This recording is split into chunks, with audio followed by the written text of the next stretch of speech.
Hi Sanjay family అందరికీ శుభోదయం. Welcome to Varanasi. Prayagraj నుంచి వారణాసి ఎర్లీ మార్నింగ్ 5:30కి రీచ్ అయ్యాము. బస్సెస్ అన్ని పార్కింగ్లో పెట్టేశారు, ఎందుకంటే సిటీ లోపలికి ట్రావెల్ బస్సెస్ మాత్రం అలౌ లేదు. మేము అక్కడ నుంచి ఆటోలో స్టార్ట్ అయ్యాము. వారణాసి ఘాట్ దగ్గరికి వెళ్ళేటప్పటికి అక్కడ మేము డార్మెటరీలో ఫ్రెష్ అప్ అయ్యి గంగానదిలో స్నానం చేసుకున్న తర్వాత కాశీ విశ్వనాథన్ దర్శనానికి స్టార్ట్ అయ్యాము. ఈ రివర్లో బ్లూ ఇష్గా కనబడిన వాటర్ ఏమో యమునా నది, ఎల్లో ఇష్గా కనబడిన వాటర్ ఏమో గంగా నది అని ఆ బోట్ వాడు చెప్తున్నారు.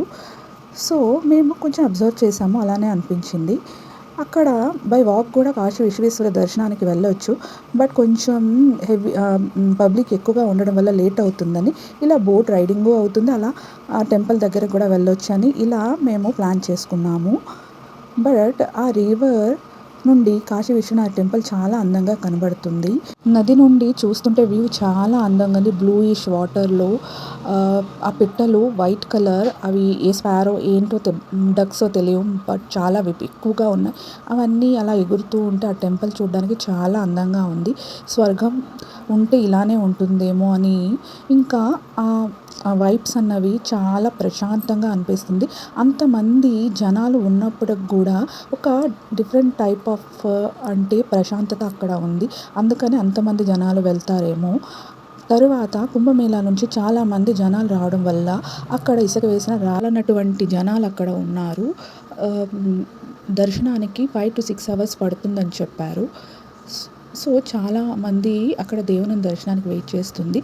అలాగే ఇక్కడ చాలామంది పిండ ప్రదానాలు కూడా చేస్తుంటారు. అలా చేస్తే పితృదేవతల ఆత్మశాంతి కూరుస్తుందని ఒక నమ్మకం. అలాగే చిన్న చిన్న గల్లీల నుంచి జనాలు విపరీతంగా ఘాటుకి వస్తున్నారు. అలాగే చిన్న చిన్న సందుల్లో కూడా పెద్ద పెద్ద apartments, buildings 5 floors, 5th floor, 6 floors ఇలా ఇన్ని ఫ్లోర్స్ను చాలా అందంగా కన్స్ట్రక్ట్ చేస్తున్నారు.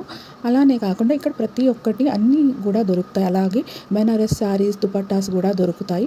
అక్కడ నది ఒడ్డున చిన్న చిన్న టెంపుల్స్ చాలా అందంగా ఉన్నాయి. అలాగే నాగబాబాలు, సంతలు, అఘోరాలు వీళ్ళు కూడా అక్కడ చిన్న చిన్న పూజలు, హోమాలు లాంటివి చేస్తూ భక్తులకు ప్రసాదాలు ఇస్తున్నారు. మీరు కూడా స్నానాలు చేసి అలాగే టాయిలెట్స్ని యూజ్ చేయండి. ఎక్కడ పడితే అక్కడ ఇలా టాయిలెట్స్, వాష్రూమ్స్ యూజ్ చేసి పవిత్రమైన పుణ్యక్షేత్రాన్ని పవిత్రం మాత్రం చేయకండి. బయట మాత్రం అస్సలు మూత్ర విసర్జన ఇలాంటివి చేయకండి. అలా మీ హెల్త్కి కూడా ప్రాబ్లం. అలాగే అక్కడ ఉన్న ఆ ఎన్వైర్న్మెంట్ అంది చాలా పాడవుతుంది.